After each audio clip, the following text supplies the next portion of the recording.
Le soafa mamalu o le atua le tama le alo ma le anganga sa. E mātou te toi o whalofa mwhatalofa atu ai i lau mai moanga ma lau whaafonga e le nei fwoi tai au wala fwoi mai le manuia ma malei fwa mai le malosi ona o le tau singa wha pele pele o lo tātou atua lo tātou alii o ia lava o lo tātou tupu ia alo meia o le ola amtaria fwoi tātou por kalama e le nei tai au I nā tofo ia o tau, mai au tau loa e le lei ova. Mu ia lava le tangata o le whatua tua ia te ia. O tau nā o na tangata pa ia, I o tau māta tau ia i ova. A wai le aise me mativai e ua māta tau ia te ia. E onge mea le ona tānoa, ma lātou fia ai. Ai le aise mea le leie mativai, I lātou o e sa ili a Yehova. Oh, taste and see that the Lord is good. Blessed is the man who takes refuge in him. Oh, fear the Lord, you his saints, for those who fear him have no lack. The young lions suffer want and hunger, but those who seek the Lord lack no good things. Hallelujah. Blessed be the name of Jesus. How wonderful you are. You are the loving Father, our benevolent King, the Lord of lords, the God of all gods, that every knee shall bow and every tongue shall confess. You are the Alpha and the perfecter of our faith, the source and the sustainer of life, the omnipotent Father, the omniscient and the omnipresent. Hallelujah to you, O God. E moni lava le whaisalamo. E onge manufe ai ma manufe lei mai o le sami. Ai le eise me mativa ai le tangata ua matau ia te oe. Mea le ai le nei tae ao mātou te watu ai ma le nganga fia fia. Whafo I le vi inga o le whamanu ma le whane tanga ia te oe. Wa loa lava alo fatunoa. Wa fu ai o ne toi mumori manuia mai.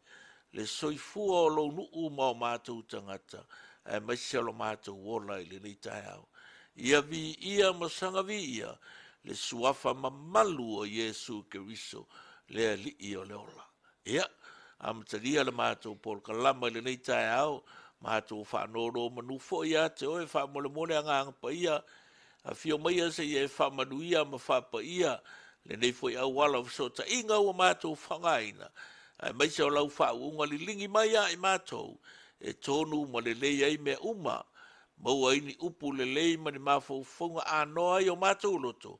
E whaasoa I nai le tala le lei o lo malo. Sau ina I mātou le toto le tamai mā moe whaamole mole. Tō lau api lau angelu le menei. E I ui fwoi nei por kalama le manuia. Fia fia. Fo I le vi inga ia te o Yesu Keriso. Lo mātou o li I le whaola. O e ala to le mātou titano. Amen e ma amen. Praise the Lord. Ia. Ia le ri. Amen. Ia. Lau sura tātou pese lea. To vi I mo whaafatai ato I lea tu Amen. Ia le pese ua masani a e sila fia. E pese mai e fui whaatasi mai maua. Siri le mamalu o lo tātou utua.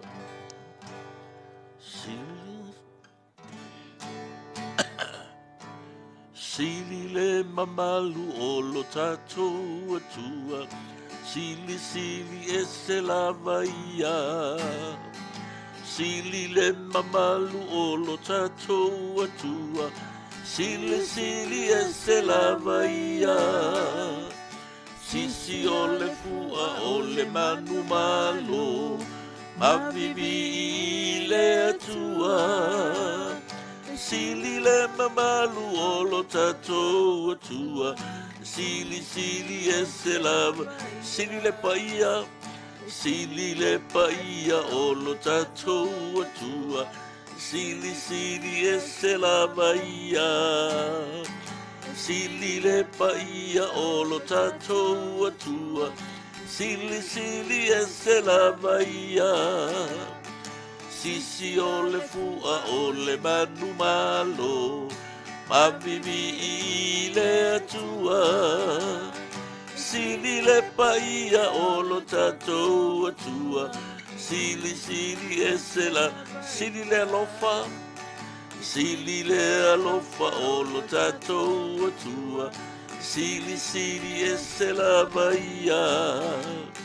Sili le alofa o lo tatou atua. Sili sili e se la vaia. Sisi o le fua o le manu malo. Mavivi le atua. Sili le alofa o lo tatou atua. Sili sili e sili le lei. E sili le lei o lo tatou atua. Sili sili e se la vaia. Sili le lei o lo tatou atua. Sili sili e se la vaia. Sisi o le fua o le manu malo. Mavivi le tua. Sili le lei o lo tatou atua. Sili sili e se e fa maoni. Fa amaoni o lo tatou atua. E se la vaia. Fa amaoni o lo tatou atua. Sili sili e se la vaia. Sisi le fua. O le fua o le manu malo. Mavivi le atua. E fa amaoni o lo tatou atua. Sili sili e ami o tonu. E ami o tonu o lo tatou atua.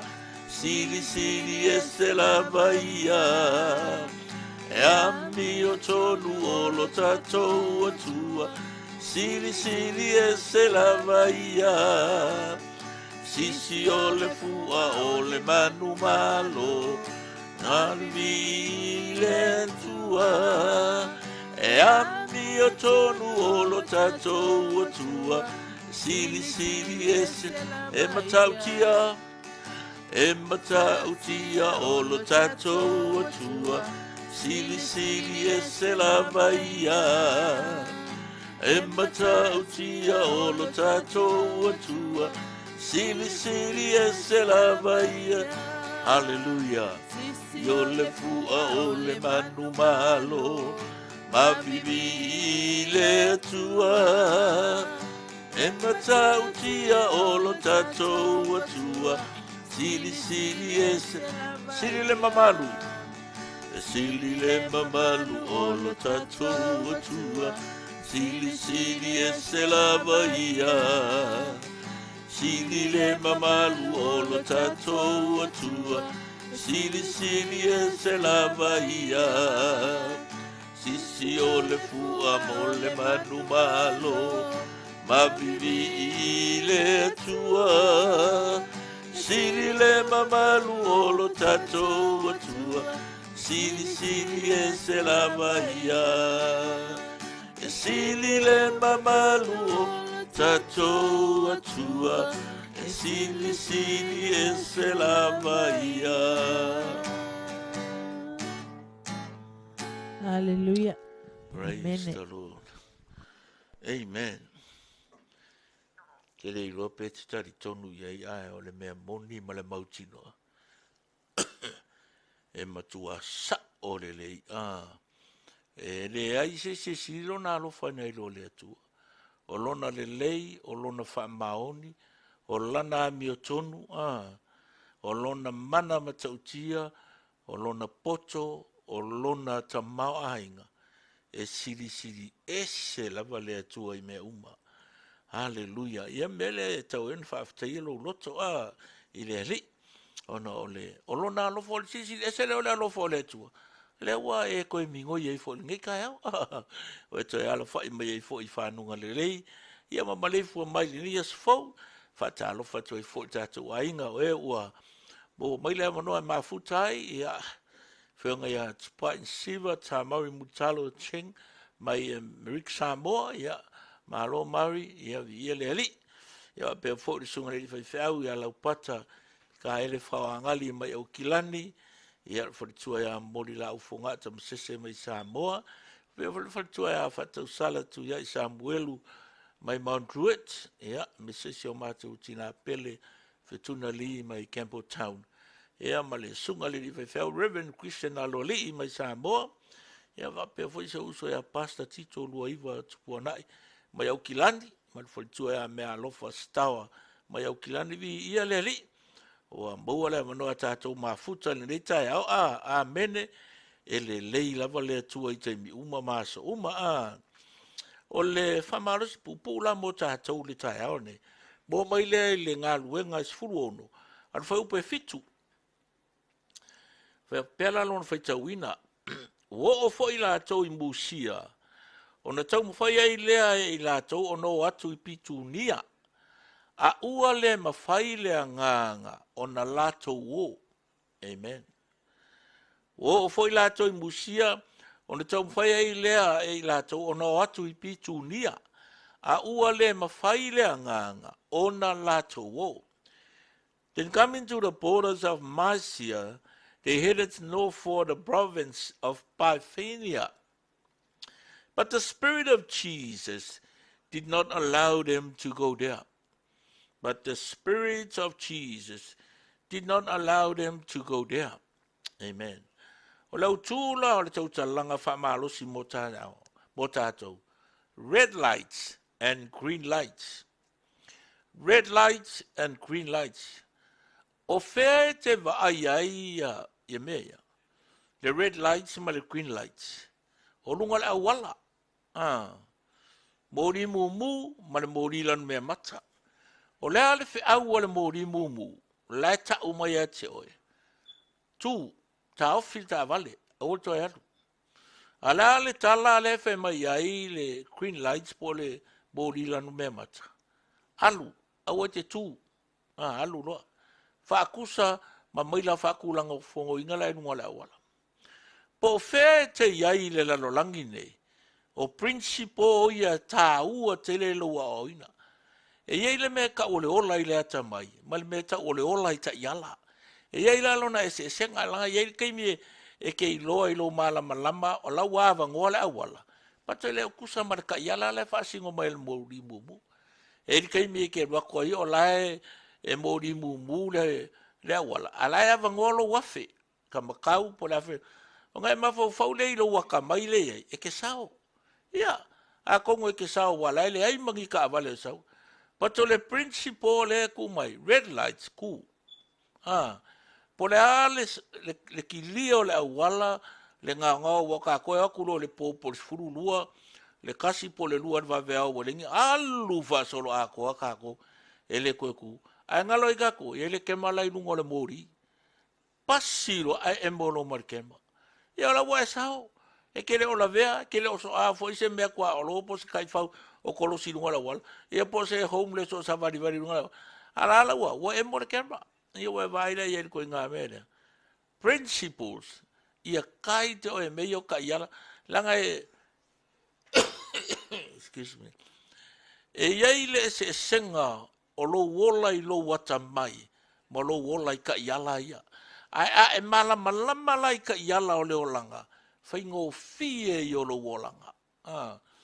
E ongo mawhainga le malama lama o i le nganga Peritania. Por kaukala wha Spangiolo. Por kaukala wha sainga pa alu sainga. Ai ke sila sila kulo i moria lua green and red. Kulo. Oa. A wha au au sa valinga po le alu alau ka vale. O lea la wai wha fonga mai o whaitau atua le tusilea. Mai whapena le mea le ta oto i le whina ngalo le atua. Mo e mau yaso kaimi i le ka oko ma le kulai. Le urufafo ma le urufale. O le tautala ma so se mea kako ke whaia. Ia feso o ka i lo loto ma lo loto i le anganga pa ia. Ina ia e lor kai me ke kuai. Ma ia i lo for kai me wha awawai. E iei le limitation o lo malosi o e. Ma le alua o e, po le alu sawa sawa, lo masau, lo akamai, lo kamao ainga, e iai le kaimi e kakawainga e kua kusalawa peke pai pai. Peke vai mai wa lima o PhD ma o Masters. E mumuran mori mumu kuro. Iyo e. E ke le ala koe whea kul mori mumu sole, o kou loa o a ua le whai pule, o kou a ua le Mexica. O e loa o a ua le pale mia, o a ua le whai whea au. O e loa o a ua le whai a onga. Whaasao o a ua le akuai. Wha mumu man mori rango e makale ai. Whatever the color of your skins, how much you know about life, when the red lights appear, you got to stop. Kule leia, ai wale me wale kua kau maru, ka woso, ka woso, ka woso. Wale no al me maule ke ile maule o mi ko lo vai. Wa pe ora ka fi ai no le pensi. O so kula fe ko ai lo maliska vale. Kule leia, so le winga la le tsala. Po le ale kai mi o le aso. Pe munga la pe ki munga, pe makangi pe ko filemu. Po fe foi le mele ke yai pe ki sai sifo sauki. Mumu ron mori mumu. Ku. O le principle o le olanga. Ia e mala malama, ma ia e mana tua e whapenga. O le winga la le talapi e whapena le nganga, le tau tala ia i le tusi le tai aone nei. Mai a ua le mawhai le nganga o no la tuo. E le o saisi o le tim. E le o whai mai a pānapa, po sila po Timoteo i a Paulo e a ua le o. O le whai mai ua a ua le mawhai le nganga o le atua e o. Ua le upule ye, the Spirit of Jesus. Who is Jesus? Jesus Christ is God. O le atua na liu tino tangata. Au mai ale toi fuata ina, restoration, reconciliation, the power of his blood. O le mana o lona toto, e maua ia o e wha malo longa mua o sa le tonga, e wha mamaina i tātou. Le ala ua musu musu le nganga o ke riso i le loto la apostol aua. Aua re o. E iei taimi wha pēnā e te tauana e langona, o isi wai kaimi. E iei ia kaimi ke langongai, se pe ia le kakauanga ko. Pe ia. E iei la mea i reo langa e, aua e a whai kau umar whai upule e ongo a ngari se fulu. O le maa ngai ala, o le maa ria ia. O whai o le atua e se a whai ngawanga mea. E le alu le atua i mangako ka ngaka, mangako au. Po le mangako, o e po ka kou le ai. E sila fia le atu. Excuse me.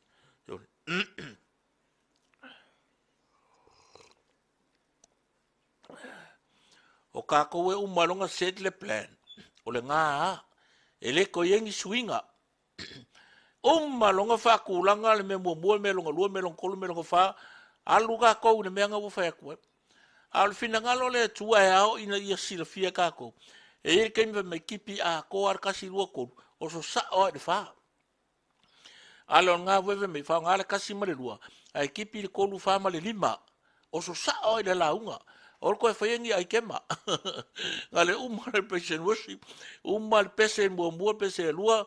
Launga lo kaiminge. E mkakaula. O ngā marama. E whaenga e marama lama e mea. Lea lo loto ma le fina ngalo le angang pa ia.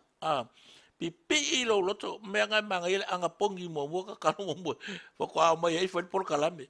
E awole popole i ka penganga i ko nginga ma mea uma ua prepare. Ai popole i le fina ngalo le atua. Whatever the Lord says, follow. Po whea lava lai a ngā i ei tā whenga le au le fina ngalo le atua. Aluai, wai vai le kala ni whai upoiong. Ua mawai ona lātou iane i furukia, ferukia, ma le nuo kalatia. Aua vao ia le anganga pa ia. Aua lātou te tautala i le upu i Asia. Vao ia le anganga pa ia. Aua, vai e kei me whai mai e le anganga pa ia. Malolo, lavanga. Ki ngā karinga o kākai au kala. Palongolongo. Vai e kei me o la whai mai sao.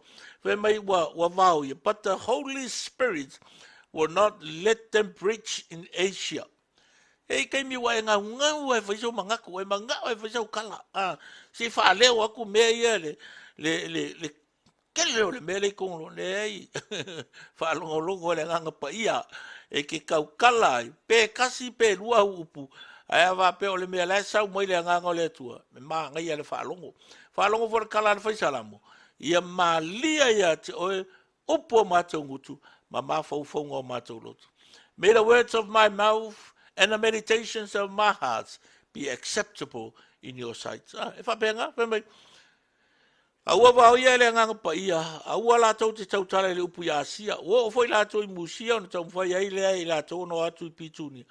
Aua le mawhai. Ona la tau mua. Whai mai le nganga pa ia. Aua kau kala. Just keep your mouth shut. Listen very carefully. Wait upon the Lord. Ale vayanga me longa lua. Don't go. Aua le o. Aua le o. Stay here.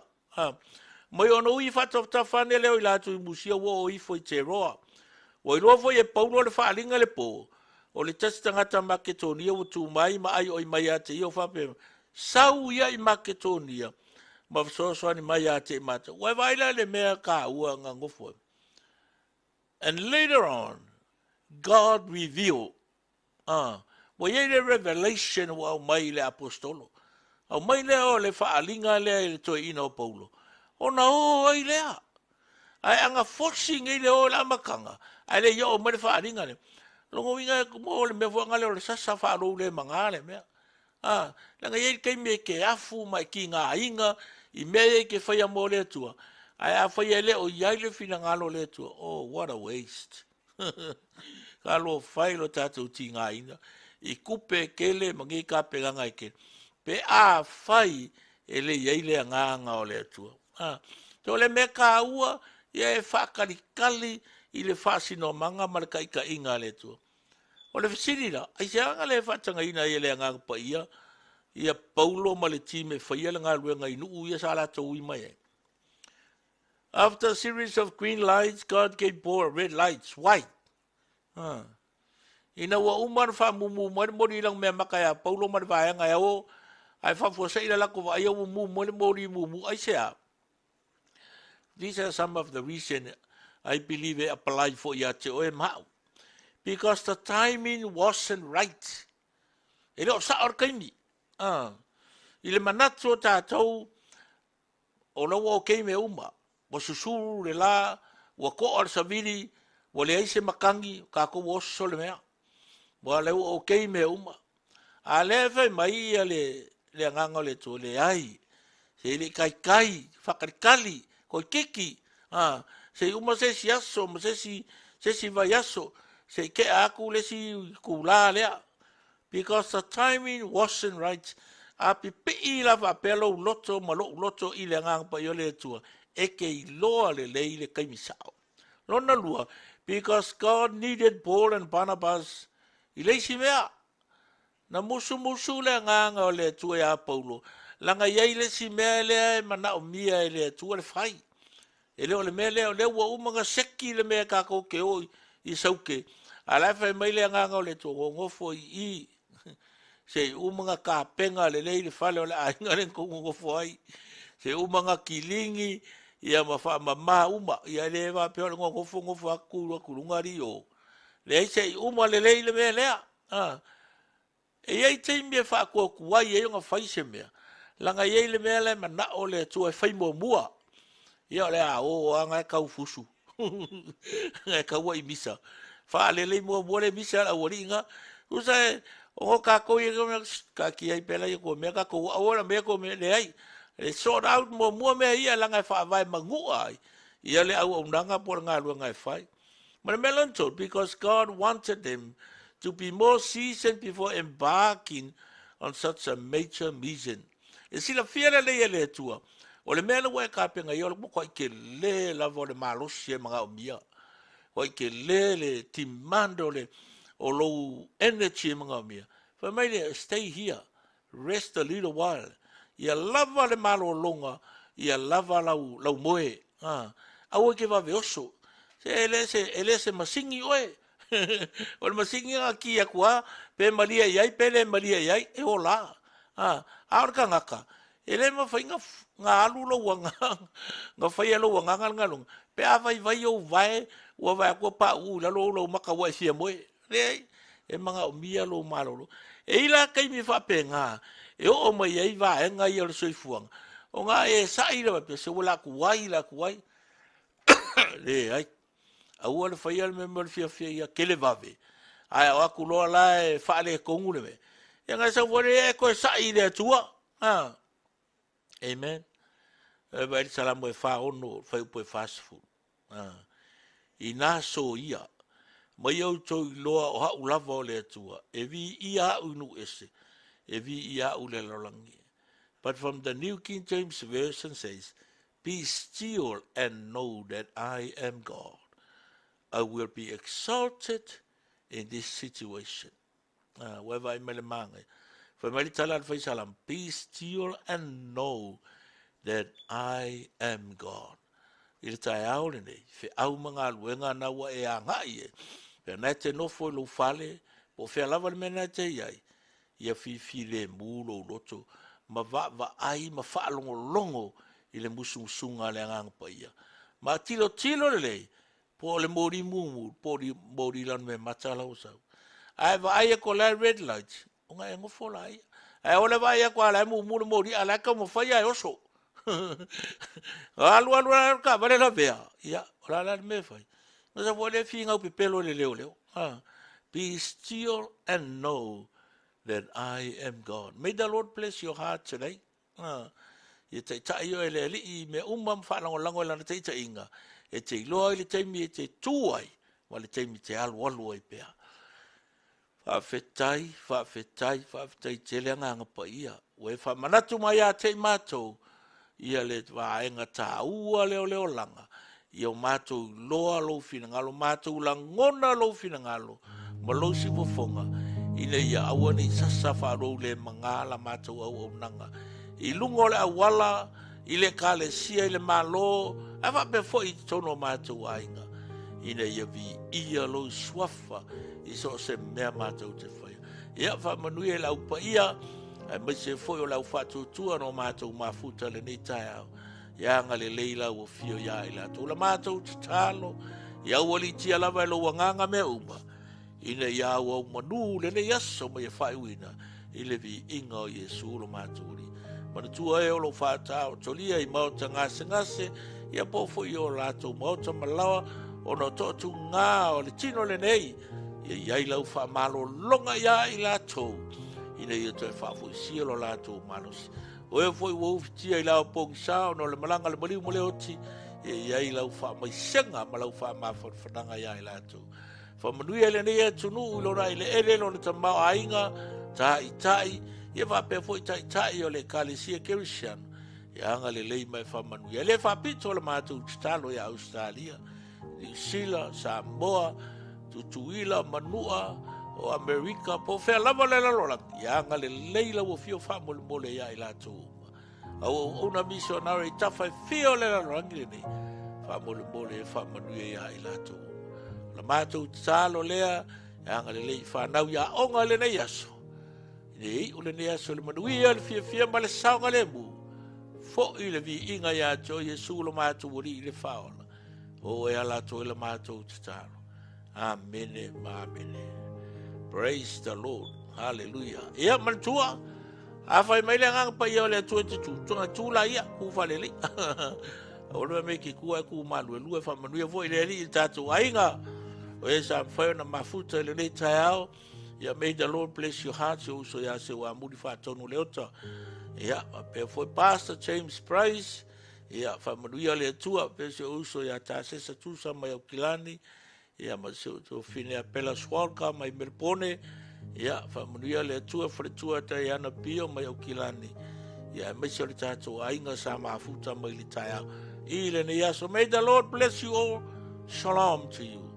In the name of Jesus. Amen and amen.